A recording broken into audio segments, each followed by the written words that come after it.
on for a best of one. Yep, definitely they had to force out a response here from ULFHEDNAR.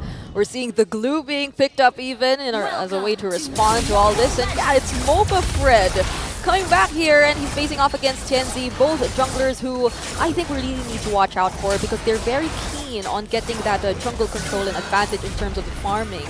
But how efficient will our XP laners be in the early game, in the early skirmishes? Because if you were to look at the glue up against an Arlo, what are your thoughts about this matchup?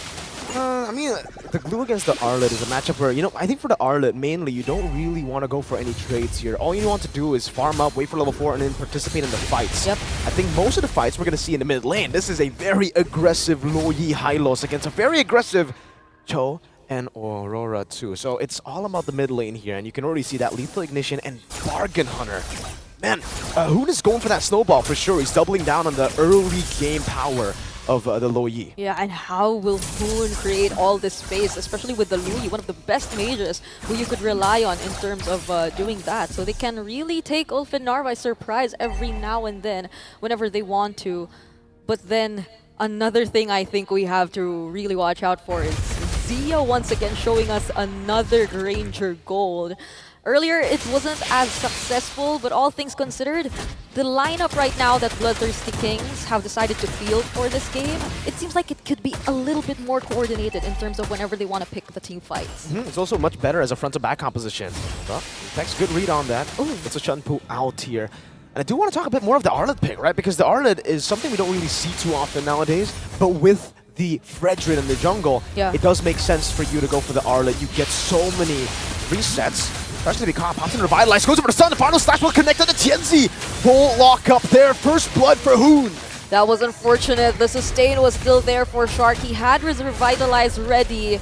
And now ULFHEDNAR, they lost one member just right before this turtle. But it seems like they're still staying aggressive as ever, trying to disrupt mobazane from getting his purple buff, but still he'll be able to get it either way. So we may potentially see that once Tienzy gets hold of his purple buff, will they try to still attempt for this turtle contest? I guess we'll see. Apex is walking up, no level 4 just yet, so no Weight of the Dragon. Goes in for a bit of damage. Diversion into the back right now, full flank with the glorious pathway down. Hoon gonna be able to put up some damage as Alien goes in for split. Zane still looking for the Red Tree. Tienzy walking up as well. It's a 50-50. Jikudo over Red Tree. mobazane wins it up. The split onto him, now mounting mobazane. Shark in the midst of it all, still caught there. Just get away to Dragon to bring him back, and that's going to be Tienzy picking up the kill now as Hoon goes in for the Yin reaction. But Apex 47 dives in, and Chicken will be able to flicker out for now. Alien gets the immobilized, forcing Chicken to go for the vengeance, and Apex takes him down. BLOODTHIRSTYKINGS, they get hold of the turtle, but I believe ULFHEDNAR, they're really happy with the trades that they got. BLOODTHIRSTYKINGS, they were able to create that proper zoning. They were able to look for the members. They were able to zone out Rosa, but they gave ULFHEDNAR enough time to actually regroup and for Tienzy to even catch up to that team fight. He didn't go straight to the turtle right after securing his purple buff. He was also trying to get his orange buff, but even then he left it. He said, all right, I'm just gonna join, and that rewarded ULFHEDNAR a lot. Definitely did. They just played it super slow. They wanted to get the mount before going in. That's the thing, right? When you're up against a Spreadgen on the Joy, you want to come in as the assassin. You need to come in last. If you come in early in the fight, there's so much CC from BTK, and you can already see it over to Apex. Tienzy walking up now over to Hoon. That's a Frigid Glacier to set up for the electrifying beats. Onto Xia now. Apex getting a good kick over, but the Purify gets him out. Xia still kiting away. Apex very low. Shark unable to go and march in forward. Zane will be able to get some damage down onto Alien, but that's about it. I feel like this entire situation is becoming something ULFHEDNAR really consistently takes advantage of. Their early rotations coming in from their XP lane and the information that they're able to get immediately, but that's a trade. They take Apex 47, so I don't think they'll be as aggressive towards this bottom lane anymore. Like, it's a kill, right? It's good for Xia, but it was also great for Sunshine. He got almost the entirety of the turret gold there down below. And we saw how the Bruno matchup against the Granger played out just earlier, so... Again, that's going to be quite concerning, giving Bruno gold in the early game once he gets the Melfic gun. Oh, I don't know, man. Sunshine, he might actually be able to rival Mr. Siggy Boom as, the Turkish trigger man. I mean, earlier we saw towards the late game, at least 3 basic attacks being enough to take out the late game Granger, and I think we're seeing Zia going for the exact same emblem combinations even, but who will be able to take hold of this turtle? Both teams are able to see each other right now. Level advantage, that's a G-Kundoma, mobazane gets it. The last hit over with skill. Chicken walks in with vengeance, and Alien will just disengage. Neutral objective control for BTK. I think mobazane's here to remind us of how reliable the Fredrin is when it comes to getting these objectives. That's a second consecutive turtle that mobazane was able to secure for his team. So I think regardless of the more successful engagement, hold on, Rosa, will he be able to get out of this? Whoa! Close, very close. Has to use the flicker. And Apex will be able to grant him some safety up top. Chicken should be able to survive this. There's no real kill threat here. Bottom lane, that's a diversion. Sunshine gonna be caught. Hoon missing out the net reaction, but Zia gets the last hit. Apex with the way to drag, but Revitalize gets popped in by Shark, and now Apex is forced back. They have essentially already shut down Sunshine. Now they're gonna get a shove down, and what are they gonna look to group? That was a really quick response from BTK though. Like the moment they knew there were 2 members trying to actually get some of fwydchickn's attention, an immediate diversion towards the bottom lane, and a very great or a rewarding kill that they could secure up against a Sunshine who earlier we mentioned, he's just getting all the farm. He's going unnoticed, but now BLOODTHIRSTYKINGS, they're paying attention as well. So they want to shut down these winning conditions for ULFHEDNAR. And we also haven't paid much attention to how BLOODTHIRSTYKINGS, they're actually showing some slightly better control in terms of taking the conversions and objectives of the turrets. I think they're doing a much better job so far here. Only the turret gold really going to ULFHEDNAR, right? But in the mid game, late game, getting these turrets, that's what's important here. Not just that turret gold, and Zia is already being swapped up top. Let's see how they get this. Zia just getting 3 hits down. Doesn't look like ULFHEDNAR want to walk, and mobazane doing a good job on this Fred. That's Moba Fred for you. I can imagine how hyped up those former Fredrin users are right now, or do we really call them former? Because either way, I think we're gradually seeing a increase the number of Fredrin appearances. Who knows? This might not be the first or the last time we'll see the Fredrin here in M6, and this is the 3rd and last turtle that, compared to the first 2, ULFHEDNAR won't be contesting anymore. Perfect turtle for the BLOODTHIRSTYKINGS. 3 for 3, and now they play the slow game. They're just waiting for Zia, I would say, right, to get to those item power spikes. It does seem like for Hoon, he should be already on it. So I don't know, man. It's just a slow game at this point, right? They just want to outrange ULFHEDNAR, and they want to peel for Zia. Yeah, and it's protect Mr. President. It's nice to see like BLOODTHIRSTYKINGS gradually adapting to this kind of playstyle. We know for one that if it was fwydchickn we're talking about, the eager one to make the plays, the one who wants to go for those really aggressive XP laners, but it seems like they're adjusting really well to this high loss XP gameplay that they're showing us. They're really able to protect the key members we are actually watching out for here in BTK and pick the right team fight. Speaking of, alright, that's another diversion play they do up top.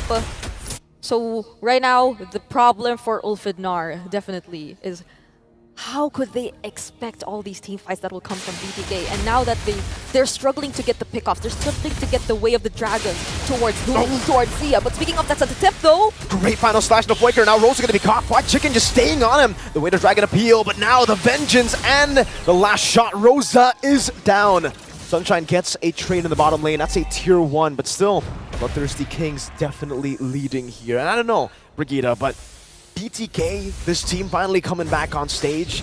The color scheme, the stage. It really, I don't know, this tournament feels a whole lot like M3, man. You can see Chicken walk up again, get in the final slash, baiting out the Purify as well. Hoon can be targeted down by Tienzy, but he's still able to get the yin-yang reaction and get some shielding, and he will be able to escape for a bit. Hoon did the shielding again. Oh, the stun coming in. Tienzy outplayed by Hoon and Shark with the Revitalize, and now it's a full dive. Appraiser's Wrath from mobazane. Chicken going for the kill, and that's a stab from mobazane. He will be taken down. Chicken gets out though, and it becomes a great trade for BTK. That's a 2 for 1, and they only lose their tank jungler. And they immediately convert and take out some of the remaining resources from ULFHEDNAR as well. BTK, they're that much ahead that Hoon has the liberty to just throw out all those all those combos to get those shields and sustain these attempts from Tienzy. It's not something you would typically see for a Joy who's able to isolate his key targets. But just with Shark beside Hoon, he was able to sustain everything. And this might be a very difficult situation for ULFHEDNAR if they do want to go after this Lord. Tienzy though, he's one level, oh no, he is one level ahead of mobazane. You still have the clear speed, right? Way better clear speed compared to Fredrin. The only reason Zane is able to actually be just one level down is because he got 3 turtles. Yep. If we didn't get the 3 turtles, maybe we would see like a 3-level dip for Tienzy here. But hey, now he's equal actually to Tienzy. He will be on the Lord. They're actually playing with the mobazane, walking up. Gonna go for a bit of a trade here. The Lord has been taken very low. A quarter of its HP. Zia's still holding on to it. The Lord dance is a bit tricky nowadays. Oh. The diversion into the top. Alien's gonna be caught. A full dive into Tienzy. Has the damage. Electrifying beast. Zia. That's a bad spot to be in. Zia assassinated. Now Shark mounted on as well. mobazane, unfortunately, unable to survive. Sunshine go for the free hits now as he is free hitting the entire fight. Shark will fall as well. Sunshine with a double. Hoon purifying now. Sunshine with the chase. Tienzy very low. fwydchickn waiting in the bush again as ULFHEDNAR take control of the game through Sunshine on the Bruno. That might have not been the best target here for Bloodthirsty Kings, or probably if we were to like rewind it a bit, it seems like they were really trying to go after Tienzy, but they did not have as much idea that Alien was also there, that ULFHEDNAR, they were already all around that area trying to position themselves prior to this Lord, and unexpectedly they will be able to take hold of it instead. So it's Bloodthirsty Kings who will be having to defend for this first Lord. But definitely they will have the resources, they have the range to do so, but ULFHEDNAR, they wouldn't want to miss this opportunity to at least attempt and even out the map. Definitely, ULFHEDNAR, you know, the way that they have been able to utilize the Bruno and the wildcard. We've seen how brutal Sunshine can be on this Bruno, and so far he's been farming, waiting for that item power spike. I wonder if he has the Melfic gun already. I'm gonna have to check real quick, and he does so. Melfic gun power spike online now for ULFHEDNAR. It's a battle of the front to back, honestly, at this point, right? Tienzy will have more ways to actually try to assassinate some of the members from BTK.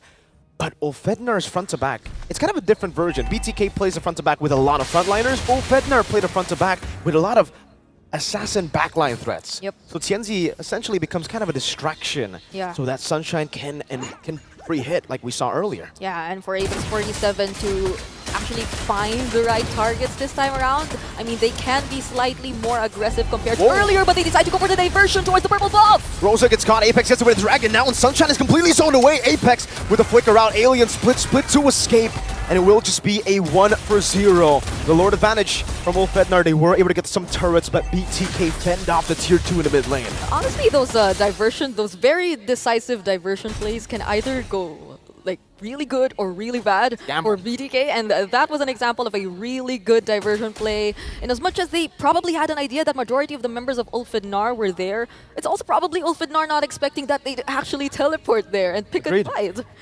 It's a tough plan to go for. Like Bloodthirsty, we saw the gold lead immediately just disappear with one wrong diversion. But one good diversion can turn the entire game around.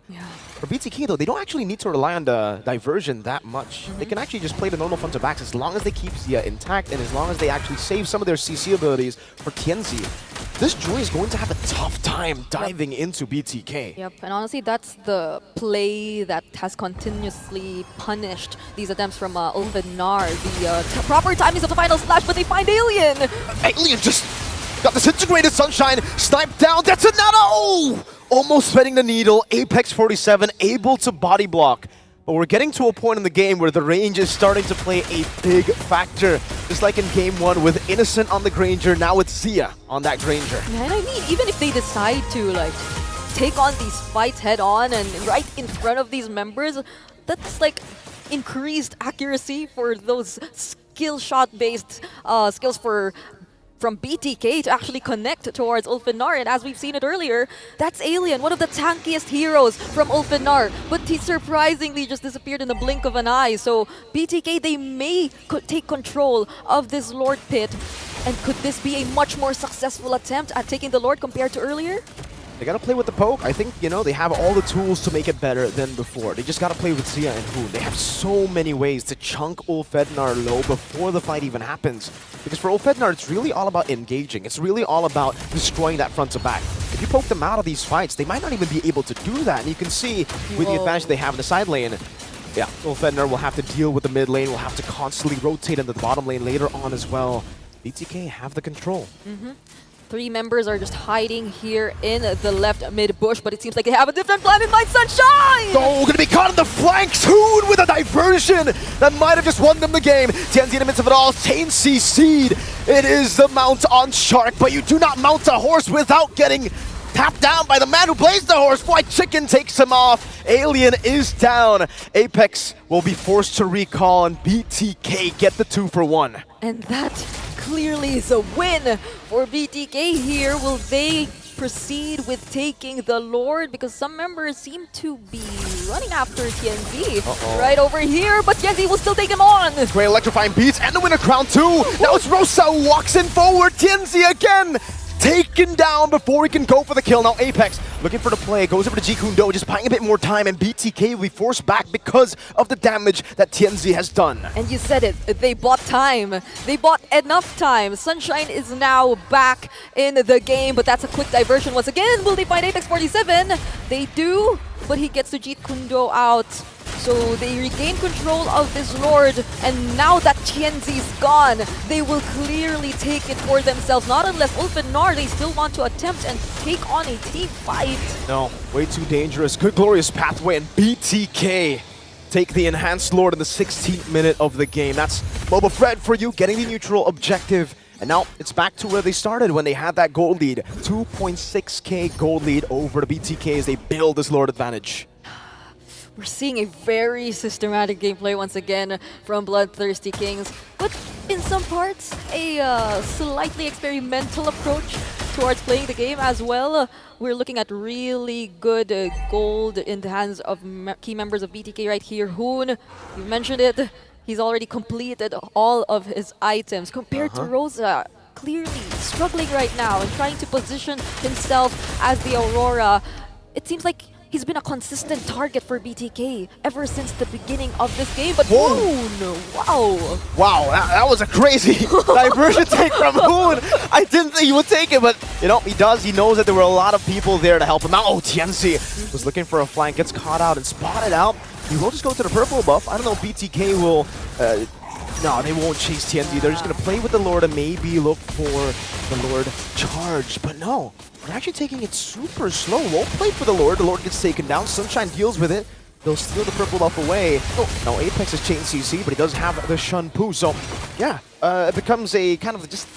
It's an equalizer. Now they are on the same amount of turrets. Yep, honestly, I feel like we're seeing some, or BTK having some second thoughts as to whether or not should they be reacting to the pressure that tienzy is trying to create in this kind of situation against BTK, where they're clearly trying to catch up. But that's one of the strengths that you would probably consider for this kind of assassin jungler, for the Joy. Like the mobility it has, the ability to close gaps or even just run away from these members of BTK and create or control the macro all by himself. It's one thing that could probably distract BTK from doing whatever they want to do, doing whatever by the book attempt they want to proceed with in closing this game. But Apex 47 and even tienzy, he comes in from behind. Alien trying to split them up. Zia still kiting away. mobazane able to sustain back up, but Alien won't be able to do the same. Oh, it's a battle of the frontliners, and Zane is on that Fredrin. So tanky and sustainable. It seems like those sandwich plays aren't really working for the matches we've seen today, at least. That's a 3-man knockup though, but the immediate burst down! fwydchickn with the final slash finding, and the Appraiser's Wrath to combo it in. Tienzy's in the midst of it all as a Joy gets the electrifying beats, the winner crown and the immortality buy. But now Tienzy able to escape. mobazane walks back up, trying to go for the kill, and it's Sunshine with a triple to save ULFHEDNAR in game number 1 in this best of 1. And this is no joke. I just want to say, I lost track. We were already 19 minutes into this game, so the death timers, they're actually quite long. They're actually extending the game to this point, and tienzy with the high electrifying beats, will he be able to catch Shark? Not just yet, but still dashes in. Fortunately, there's the glorious pathway, but man, this is already an almost a 20-minute game. It's coming to a point where we're going to see one big fight, and then we're going to see the end here. ULFHEDNAR defending it, and now They're going to go for the Lord. This is an Evolved Lord, so it's going to be a bit tougher for BTK to deal with, and there's absolutely no chance they get to contest this. That's a free Evolved Lord over to ULFHEDNAR. This is actually devastating. BLOODTHIRSTYKINGS for the entire 18 minutes or so, having complete control, actually making ULFHEDNAR kind of become so unsure of whether or not they actually want to position themselves in certain areas, because BLOODTHIRSTYKINGS, they have this tendency to really be first in terms of taking control of these brushes, but then in the blink of an eye, ULFHEDNAR just relying on Sunshine's late game capability. Now we're seeing them being the more aggressive team. BLOODTHIRSTYKINGS, they have to defend this, but how reliable is their wave clear exactly when it comes to this point in time? Good question. That's a really good question to ask. Is the Granger going to be able to actually poke down the Lord enough for it to stop the siege? Because ULFHEDNAR, they should have ways to actually zone BTK away and for Sunshine to just get some free hits onto the turret. If he does get those free hits. Oh, Tienzy is melting mobazane down. Oh, with just a quarter of HP left, forced to use the Appraiser's Wrath, and the Evolved Lord will be able to charge down. That's a base turret taken down up top. mobazane's going to be very careful with this Fredrin. BTK, they're able to fend off for now. They will be able to defend, but there are going to be some more waves in the mid lane. ULFHEDNAR will not push forward. They will be happy with the base turret taken down up top. If Tienzy hurts that much against mobazane, how much more if he gains access to Zia, to Hoon, to the other less tanked members of BTK at this point? Because if we were to look at the item build, this pretty much explains why Tienzy is starting to hurt so much. Yep. He's full build. He also picked up both the Holy Crystal and the Divine Glaive, and if ever he wants to create some crazy plays, some surprising plays, he can go for it. He has the Winter Crown in his arsenal as well. The Winter Crown is such a good tool to have on the Joy, because the Electrifying Beast, I mean, with the new Winter Crown, it still comes out, right? So you're dealing damage with no risk at all while you're in the middle of the fight. And BTK, I think they've been kind of overconfident a lot of times, just sitting on the Electrifying Beast. I know you got the Athenas, I know you got that Radiant Armor, but hey man, it's better not to take that damage when he's on you. Better to actually move back again. I understand though, they want to try to just go for him right as he gets out of the Winter Crown. Unfortunately, Sunshine's there too, right? Tienzy's not the only damage dealer. If you stick like that, Sunshine's going to get that worldie down. He's going to be able to get those free hits. And that's why we've seen Sunshine be the assassin, funnily enough, right? He's not the main damage dealer. Tienzy's been the one chunking them low, but Sunshine's been getting the balls down. Yep, I'm really glad you mentioned that, because for the first, or for at least the entire game almost that we've been seeing, it's this teaming up together. It's this 5-man rotations that have been really benefiting BLOODTHIRSTYKINGS. But at this point in time where ULFHEDNAR, they can also do the same. They can rely on their team fight capabilities to its fullest. Will it still be the same story for BTK this time around? Because if they decide to stick together, Tienzy, he can just reach more targets. He can just dash through more targets. And Sunshine with a worldie, he can just look for the free hits indefinitely. But Tienzy waits when... No! BTK get the diversion, and Tienzy evaporates. 22 minutes in, that might be the play to win the game. Apex trying to open up the map now as Rosa goes in for the zone. Lord should be free. Tienzy down for 47 seconds. That's no joke. We're 23 minutes in. The death timers are no joke, but it seems like ULFHEDNAR, they still want to take on this fight. Apex 47 poked very low, but that's a flicker from Alien, and he's isolated. He's alone, and fwydchickn though. Trying to escape, will be able to flicker out there. Does seem like ULFHEDNAR is doing a great job right now, holding on to it. The Glorious Pathway popped down already. Apex 47 going for the stun right now onto mobazane. Will he be able to get it with the Way of the Dragon as well? mobazane still with the Retribution. Apex Immortality down. Sunshine with a Purify. The final slash brings him into Zia's gunshots. The yin-yang reaction will get Hoon a double. And now ULFHEDNAR will have to defend against the Evolved Lord of BTK. While Sunshine is yet to return for nearly a minute. So BLOODTHIRSTYKINGS, they're really picking up the pacing. They want to make as much use of this Lord that they've secured for themselves. This is an Evolved Lord, and definitely you'd want to stick together this time. This is the moment you'd want to stick together and really stay by the Lord's side. But wait a minute! Winter Crown into the Immortality. Tienzy buying some items, but is it going to be enough? Tienzy down. Who gets a killing spree? Apex with the conceal, Zia with the Sky Piercer. It's a diversion again to flank ULFHEDNAR. Rosa pops into Frigid Glacier, trying to survive the Sky Piercer. That's one stack on the board. Apex buying a lot of time, but it is not going to be enough as Chicken gets rid of him. Bloodthirsty Kings. BTK is back on the world stage. A wipeout before